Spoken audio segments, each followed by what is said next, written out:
Welcome to the class. My name is Ashish Gupta. I serve in PP Savani Center for Excellence as chemistry faculty. PP Savani Center for Excellence is Gujarat's #1 educational institute. It functions to prepare science students for national level competitive examinations like JEE and NEET. Students, in this lecture, I will explain stereochemical aspects of nucleophilic substitution reactions, elimination reactions, and reaction of haloalkanes and haloarenes with metals. Stereochemical aspect of nucleophilic substitution reaction is important because it gives us tool that whether we want to prepare dextro product or we want to prepare levo product, and as in previous lecture we have discussed that different products, different optical isomers have different properties. So it is of great use that we can decide whether we want dextro product or levo product. And elimination reactions give different kind of products, variety of products that we learn in this lecture. So stereochemical aspect of nucleophilic substitution reaction, elimination and reaction of haloalkanes with metals. इसके पहले के lecture में हमने discuss किया था D and L configuration. इसमें एक correction करेंगे हम लोग. करेक्शन ऐसा है कि यहाँ पे ग्लाइसिन नहीं, ग्लिसरॉल्डिहाइड रखेंगे. ग्लाइसिन भी सही है, लेकिन जो रेफरेंस लिया गया है तो वो ग्लिसरॉल्डिहाइड का लिया गया है.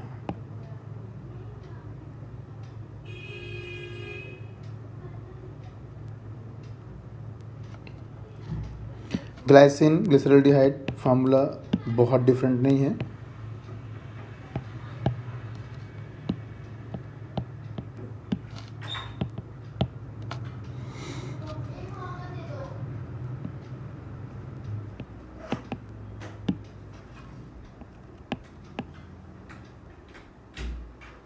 कॉन्सेप्ट वही रहेगा, कॉन्सेप्ट में कोई फ़र्क नहीं आएगा.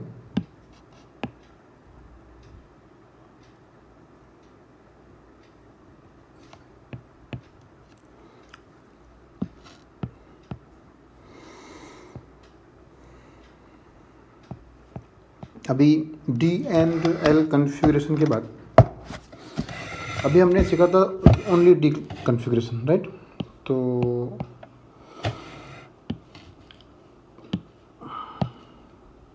compounds having OH or NH2 at bottom most asymmetric carbon are called bottom most asymmetric carbon on RHS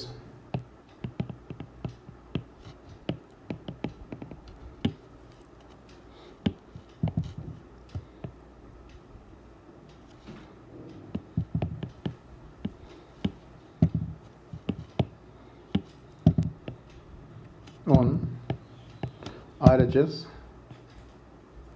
are called to belong D configuration, to belong to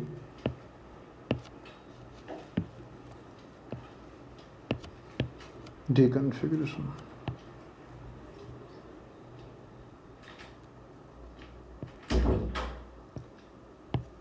अब आगे हम स्टार्ट करते हैं एल कन्फिग्रेशन नए लेक्चर में.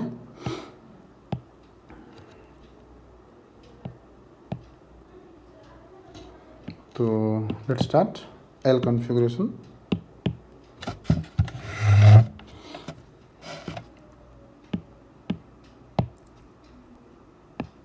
L configuration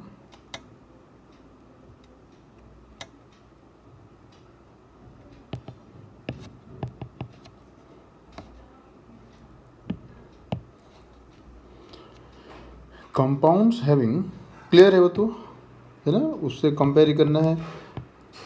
compounds having bottom most, बोलो बोलो क्या आएगा आगे. बॉटम मोस्ट बोलो. Asymmetric carbon, asymmetric carbon on LHS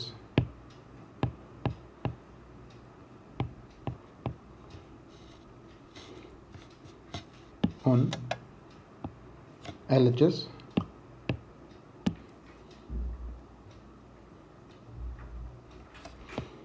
belong to L configuration। तो D और L तो एकदम सिंपल हो गया, इसमें कुछ करना ही नहीं है, कुछ सीखना ही नहीं है, सिर्फ बॉटम मोस्ट असिमेट्रिक कार्बन को देख लेना है कि उसमें OH या NH2 जो भी है तो LHS में है कि RHS में है, तो इससे हो जाता है आपका D एंड L कॉन्फ़िगरेशन। अब जितना ही आसान D एंड L, थोड़ा उससे कम या ज़्यादा, थोड़ा उससे मुश्किल हो जाता है RS कॉन्फ़िगरेशन। थोड़ा बड़ा टॉपिक रहेगा ये RS कॉन्फ़िगरेशन। तो चलिए स्टार्ट करते हैं R and S configuration.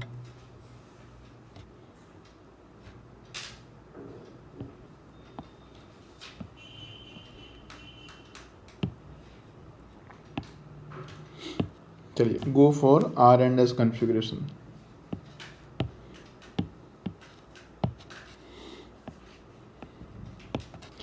R and S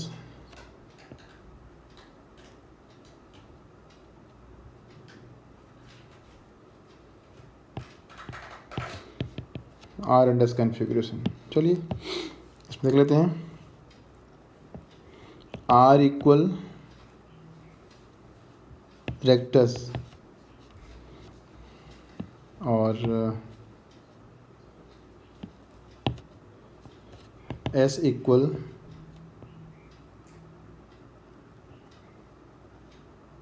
sinister.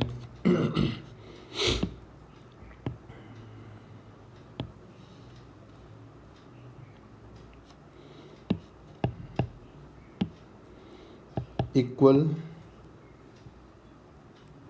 Right may not be equal to dextro. कोई रिलेशन नहीं है, मतलब रेक्टस और डेक्स्ट्रो का कोई रिलेशन नहीं है। और एस का मतलब सिनिस्टर, सिनिस्टर का मतलब लेफ्ट, इसका मतलब लीवो से बिल्कुल नहीं है। तो फिर जब लीवो से मतलब नहीं तो लेफ्ट क्यों लिखा, आगे देखेंगे है ना लेफ्ट क्यों लिखा है।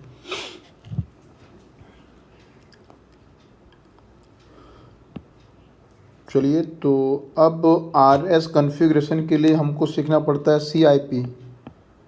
CIP। कान इनगोल्ड प्रिलोग रूल। ये क्या है, इतना बड़ा नाम, कान इनगोल्ड प्रिलोग। यस, इन 3 साइंटिस्ट ने मिलकर रूल बनाया, उस रूल के हिसाब से नंबरिंग करना होता है। ठीक है, तो higher atomic mass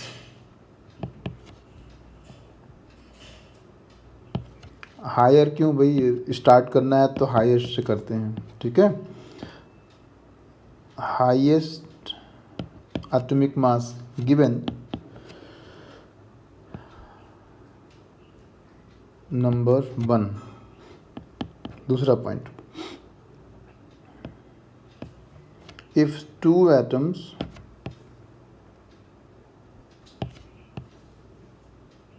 have same atomic mass,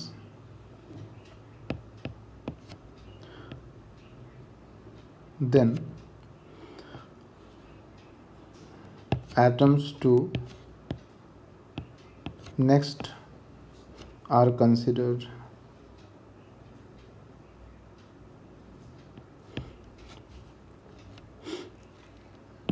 जैसे कि कार्बन इससे बॉन्डेड है HO CH3 CH2 CH3 H। अब प्रायोरिटी देना है। ठीक है, तो प्रायोरिटी देना है तो नंबर 1 किसको देंगे, ये हो गया कायरल कार्बन, तो ये हो गया नंबर 1 क्योंकि इसका सबसे ज़्यादा एटॉमिक मास है। अब ये नंबर कार्बन ये भी है, कार्बन ये भी है, किसको नंबर देंगे सेकंड, तो इस कार्बन से तीनों लगे हुए हैं हाइड्रोजन, इस कार्बन से एक लगा हुआ है कार्बन, तो इसको ज़्यादा प्रेफरेंस मिलेगा। तो ये हो जाएगा नंबर 2 और ये हो जाएगा नंबर 3। लास्ट में बचा ये सबसे कम एटॉमिक मास वाला नंबर 4। तो ये हो गया second rule.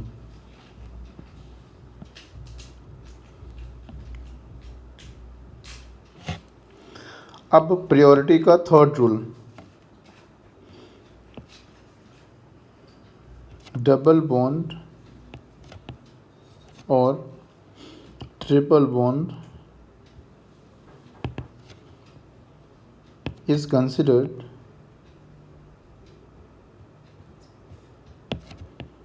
as 2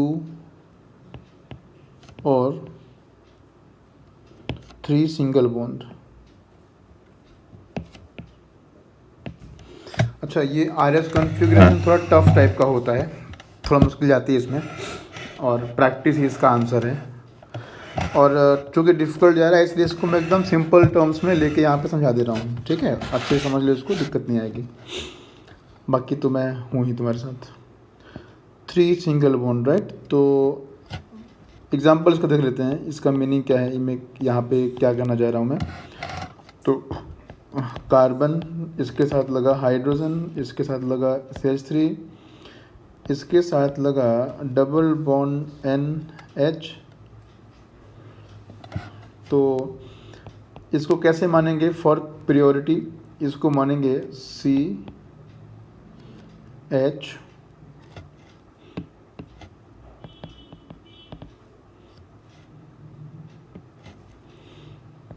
double bond C double bond NH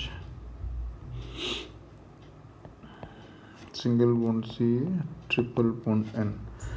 तो अब इसको प्रायोरिटी कैसे देंगे, इसको प्रायोरिटी देने के लिए ट्रिपल बॉन्ड को 3 सिंगल बॉन्ड मान लेंगे और डबल बॉन्ड को 2 सिंगल बॉन्ड मान लेंगे। चलिए इसको आगे बढ़ाते हैं। चलिए, तो ये हो गया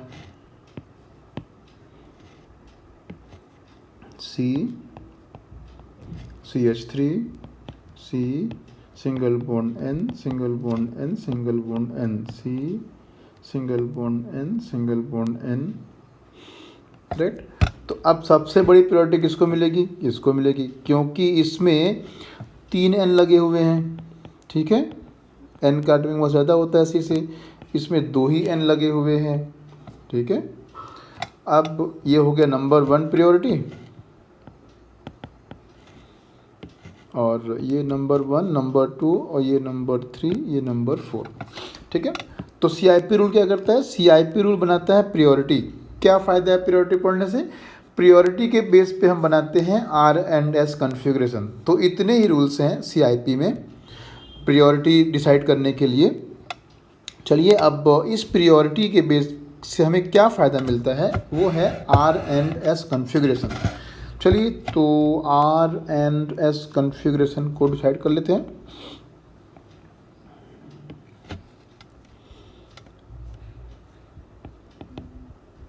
for example CH3 C2H5 OH NH2। अब ये R है या कि फिर S है, ये डिसाइड करना हमारा काम है, ठीक है। तो पहले तो इसको फिशर प्रोजेक्शन, फिशर क्या होता है, फिशर में क्रॉस बना के लिखते हैं। तो पहले तो इसको फिशर बना देते हैं। चलिए, तो यहाँ पे आ गया CH3 OH NH2 और C2H5। फिशर और इसको बोलते हैं हॉवर्थ।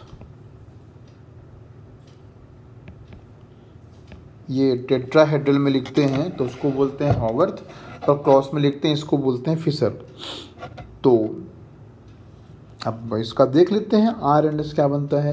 इसको मिलेगी नंबर 1 प्रायोरिटी, इसको नंबर 2, इसको नंबर 3, इसको नंबर 4। अब क्या करना है, अब अपने को नंबर 1 से नंबर 3 में जाना है।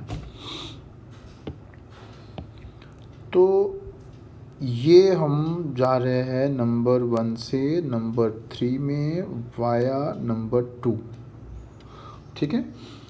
तो इसमें अगर नंबर 4 वाला हॉरिजॉन्टल पोजीशन में हो तो इसको रिवर्स कर देते हैं। अगर ये जो राउंड जा रहा है, अगर ये क्लॉकवाइज है तो R, एंटी क्लॉकवाइज है तो S।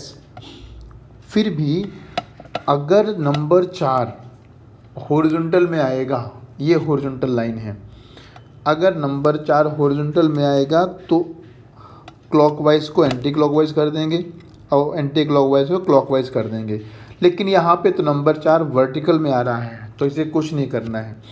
तो ये कैसे बन रहा है, ये एंटी क्लॉक बन रहा है, तो एंटी क्लॉक का मतलब हो गया S कॉन्फ़िगरेशन।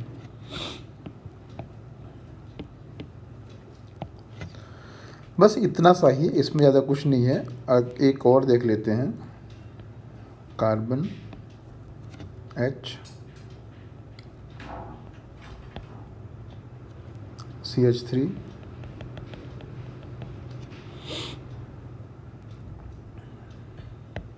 OH NH2, ये है वेज डैश, वेज डैश।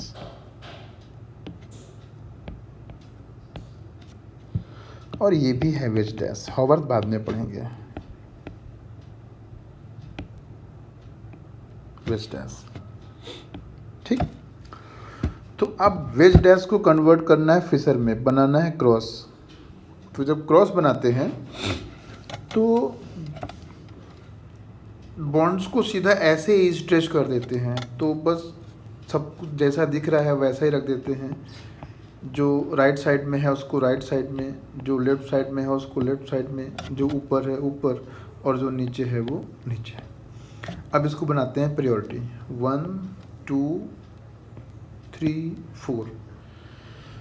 फिर से वही कंडीशन, 1 2 3 4 एंटी क्लॉकवाइज आ रहा है तो 1 2 3 आ रहा है एंटी क्लॉकवाइज, तो हो गया S कॉन्फ़िगरेशन। R और S की ज़्यादा प्रैक्टिस करेंगे अपकमिंग सेशंस में। अभी हम वापस चलते हैं, हमने कहाँ से स्टार्ट किया था, जो मेन टॉपिक हमारा चल रहा था। टॉपिक के बीच में रिटेंशन ऑफ कॉन्फ़िगरेशन आया, तो वहाँ पे हमने 2 कॉन्फ़िगरेशन सीख लिया, कैपिटल D कैपिटल L और capital R capital S।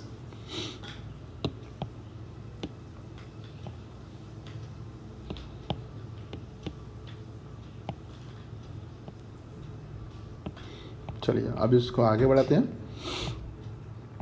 Retention of configuration हमारा लास्ट था जो हमने सीखा था।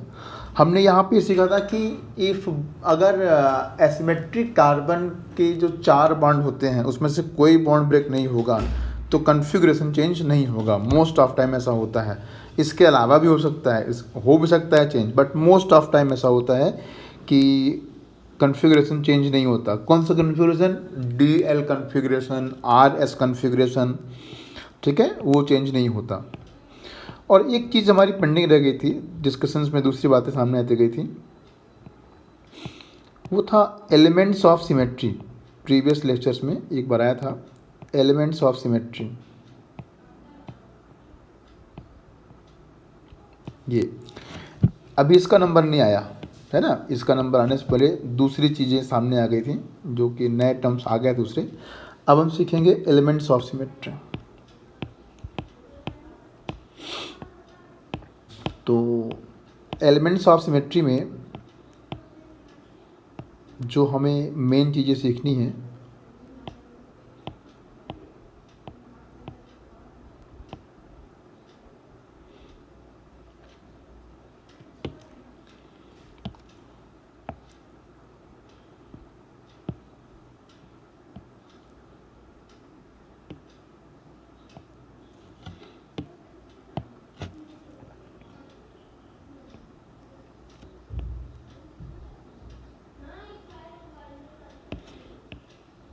Elements of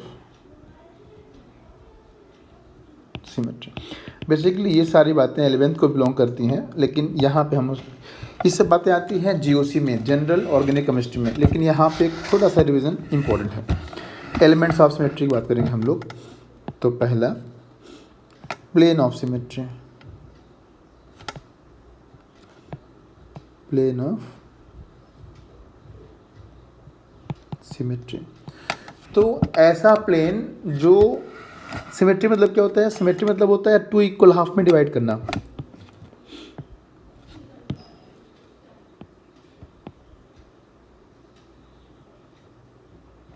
symmetry means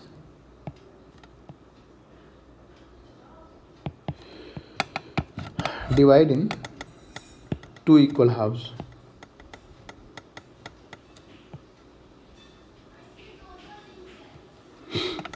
And what is plane of symmetry? ये सब 11th में डिस्कस किया हुआ है, मॉडल्स दिखा दिखा के इसके बारे में बात की थी। What is plane of symmetry? Plane that divide a plane that divide a molecule in two equal halves.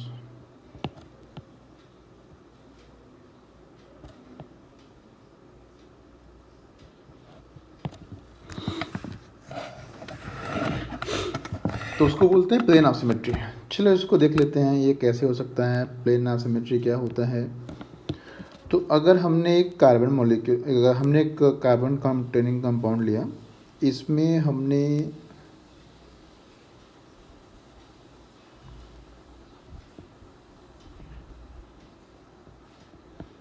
Above the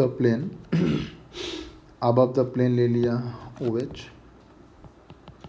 below the plane ले लिया OH, ऑन द प्लेन ले लिया CH3 और दूसरी साइड में भी ऑन द प्लेन ले लिया CH3। तो ये जो प्लेन है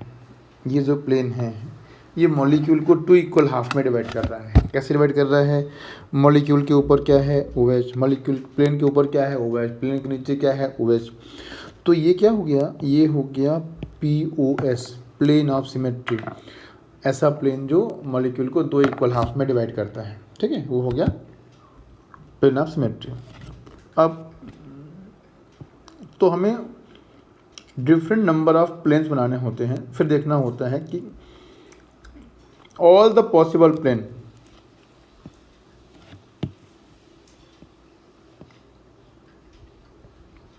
check all the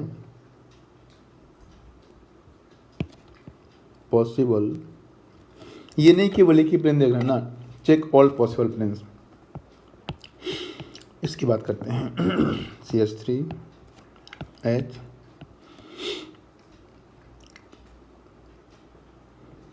C2H5 CH3। क्या इसमें कोई ऐसा प्लेन है जो मॉलिक्यूल को टू इक्वल हाफ में डिवाइड करे? यस है। ऐसा प्लेन पकड़ना है जिसमें ये दोनों आ जाए, जिसमें इतना आ जाए, जिसमें इतना आ जाए उसको ऐसा प्लेन लेना है। अब ये हो जाएगा प्लेन के ऊपर, ये हो जाएगा प्लेन के नीचे, तो ये हो जाएगा plane of symmetry. Tetrahedral molecule में ऐसा हमेशा होता है कि आपको एकदम पॉसिबल है कि आप 4 में से 2 बॉन्ड को प्लेन में रख सकते हो, तो बचेंगे 2 बॉन्ड। मतलब अगर 4 के चारों डिफरेंट नहीं हैं तो प्लेन ऑफ सिमेट्री तो होगी ही। अगर टेट्राहेड्रल में 4 में से कोई भी 2 सेम हैं तो प्लेन ऑफ सिमेट्री हो जाएगी और वो मॉलिक्यूल किरल नहीं होगा। फिर एक्सिस ऑफ सिमेट्री,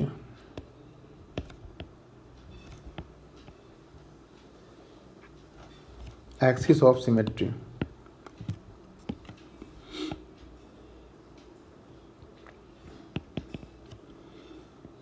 और straight line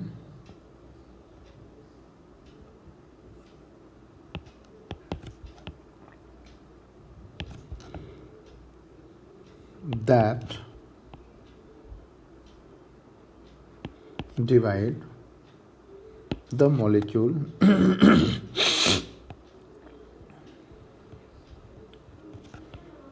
in two equal halves.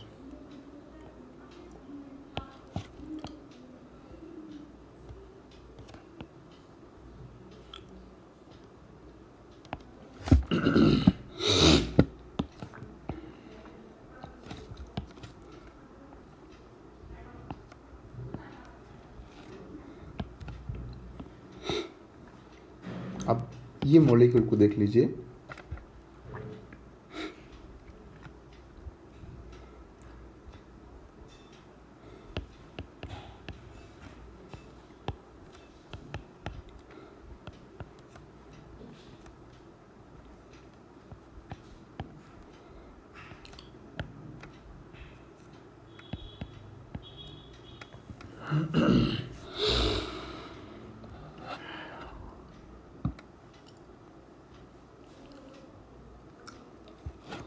अब अगर इस मॉलिक्यूल में एक ऐसी लाइन ड्रॉ की जाए, एक ऐसी लाइन ड्रॉ करें, तो लाइन ऐसी बनाएं जो कि ये दोनों कार्बन के बीच से होके जाए और एक एंड पे आए ऑक्सीजन, दूसरे एंड पे आए ये ऑक्सीजन, ठीक है। तो इसको बोलते हैं, ये हो जाएगा axis of symmetry, axis of symmetry. तो ये हैं कुछ एलिमेंट्स ऑफ सिमेट्री जिसको आप यूज़ करके ये बता सकते हैं कि ओवरऑल मॉलिक्यूल सिमेट्रिक होगा या कि फिर नहीं होगा। अब मेन कंटेंट को कंटिन्यू करते हैं। तो हमने पढ़ा था inversion of configuration, retention of configuration,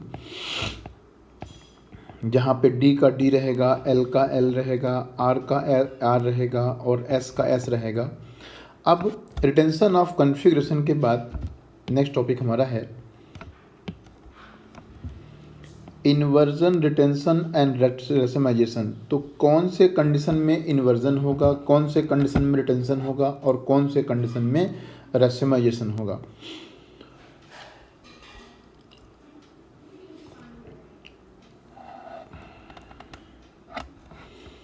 A is the only compound obtained, the process is called retention of configuration। ये रिएक्टेंट है, इससे प्रोडक्ट A मिल रहा है। अब जिस साइड में X था उसी साइड में Y लगा हुआ है। अगर मुझे ऐसा प्रोडक्ट मिले जिसमें कि जो ग्रुप पहले से प्रेजेंट ग्रुप को सब्स्टिट्यूट कर रहा है वो उसी साइड में हो जिस साइड में लीविंग ग्रुप लगा हुआ था, तो उसको बोलते हैं रिटेंशन ऑफ कॉन्फ़िगरेशन। बस एक ही प्रोडक्ट मिले और दूसरा कोई प्रोडक्ट ना मिले तो उसको बोलते हैं retention of configuration. If B is the only product, if B is the only product, B में क्या है, जिस तरफ X लगा हुआ था उसके अपोजिट साइड में Y लग रहा है। X अटैच था LHS में और Y आ रहा है RHS में, और LHS वाला प्रोडक्ट बिल्कुल भी नहीं बन रहा है, केवल अपोजिट साइड वाला प्रोडक्ट बने, सेम साइड वाला सब्स्टिट्यूशन प्रोडक्ट ना बने, तो इस कंडीशन को बोलते हैं इन्वर्जन ऑफ कॉन्फ़िगरेशन। अब एक तीसरी सिचुएशन बनती है, थर्ड सिचुएशन। वो थर्ड सिचुएशन ये है कि A और B दोनों बन जाए एज अ प्रोडक्ट, तो उसको बोलते हैं, और दोनों 50-50% बने, है ना, 50% बन जाए A, 50% बन जाए B, तो उसको बोलते हैं रेसिमाइजेशन। अगर दोनों 50-50 होंगे तो अब क्या होगा, एक मॉलिक्यूल सपोज कि A करता है रोटेट इसको राइट साइड में, डेक्स्ट्रो है, और B लीवो है। अब जितना A उसको सब्स्टिट्यूट करेगा राइट हैंड साइड में, उतना ही उसको B उसको लाइट को रोटेट करेगा लेफ्ट हैंड साइड में। जितना एंगल का रोटेशन ए करेगा राइट हैंड साइड में, एकदम उतने ही एंगल का रोटेशन बी करेगा लेफ्ट हैंड साइड में। तो एक ने घुमाया सपोज कि 20 डिग्री लेफ्ट और दूसरे ने घुमा दिया 20 डिग्री राइट, और दोनों बराबर घुमा रहे हैं, तो ओवरऑल रिजल्ट क्या हो जाएगा कि there is no overall rotation. तो हो रहा है बट इन साइड हो रहा है, जब लाइट बाहर निकल रहा है तो उसके प्लेन का ओवरऑल रोटेशन बिल्कुल नहीं हो रहा है। तो इसको बोलते हैं, ऐसे मटेरियल को बोलते हैं ऑप्टिकली एक्टिव। मतलब ऑप्टिकली एक्टिव होके भी इनएक्टिव है, तो इसको बोलते हैं ऑप्टिकली इनएक्टिव।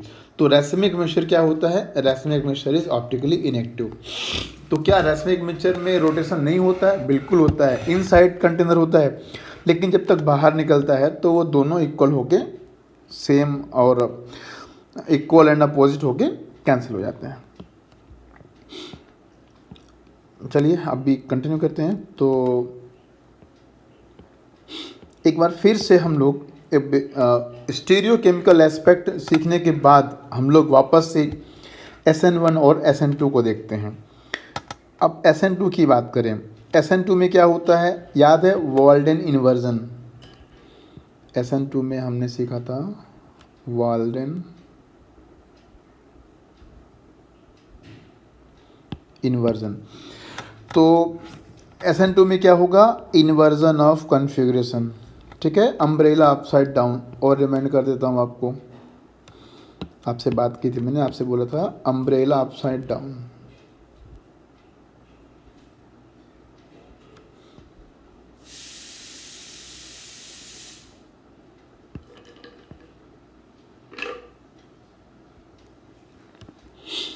अब अगर हम बात करेंगे SN1 की, तो SN1 में हमने सीखा था कि जो इंटरमीडिएट कार्बोकेटाइन बनता है SN1 कब होता है? अगर हमने टर्सरी अल्काइल हैलाइड लिया है तो बनता है SN1, राइट। इसको हमने ट्रीट कर दिया NaOH से, तो OH माइनस ने Cl को रिप्लेस कर दिया, तो पहले बनता है इंटरमीडिएट CH3 और C2H5 और C3H7। तो हमने यहाँ पे बात किया था कि 50% चांसेस होते हैं अपसाइड अटैक से, अटैक फ्रॉम टॉप, और 50% चांस होते हैं कि OH नेगेटिव अटैक करेगा फ्रॉम बॉटम। तो इसमें ये ऑप्टिकली एक्टिव है क्योंकि ये